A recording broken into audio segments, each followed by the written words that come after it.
Okay, I'm going to do a quick video on how to replace your on-off switch.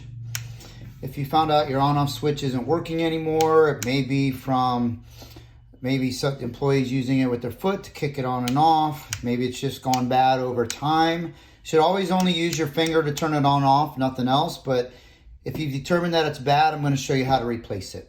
So the first thing you want to do is get rid of the battery, the cone, the charger, get everything off the dolly so that you can flip it over. And what we're going to do is basically remove 1, 2, 3, 4, 5 screws to get into the control panel right here behind this on-off switch. So I'm just going to use a cordless drill, take these out real quick.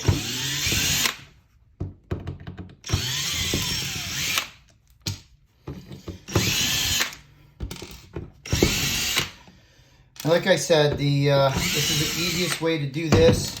You get those screws loose in there. All the screws are out. And then all you're going to end up doing is taking this panel and just lifting up. This is going to expose everything that controls the runtime. It's going to control the circuit board. But as you can see, here's your on-off switch right here at this location. You're going to see these red wires going to it. If you flip it over, just note that being upside down, the off is on the bottom or on the top and the on is on the bottom. Just remember that location, as that way when you put a brand new one on there, you don't install it upside down, as it can go either this way as the orientation. The other thing you want to take a look at is, if you look on it here, there are 3 posts on the on-off switch.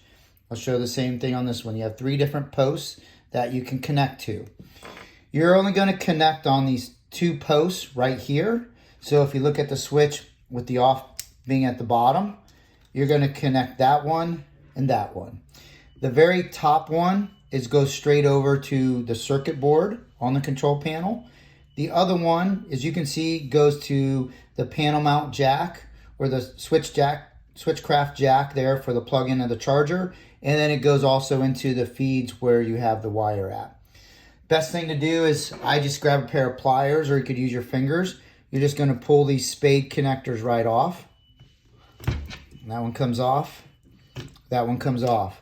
Now, if you have an older unit, they may be soldered. Years ago, we used to solder them on there. But all the new ones in the past 4 years or possibly older now have that spade connector. If they're soldered, you have a really old unit. Now, to get this on-off switch out, it's not very hard. If you look at a regular on-off switch, they just have these like a little squeeze sections right here. It kind of snaps right into place. Little, I don't call them snap fingers, but they're press fit connectors in there.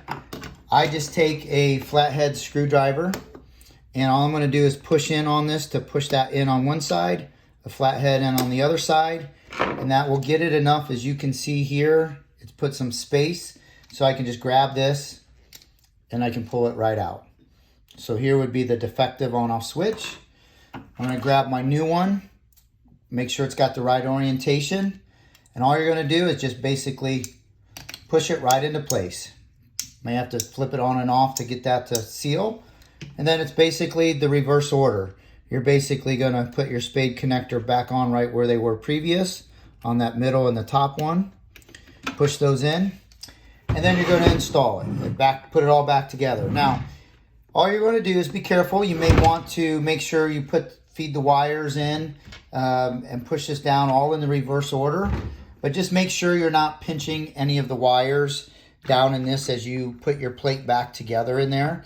If you have to use a straight flathead screwdriver just to push those wires to make sure they're not going to get pinched.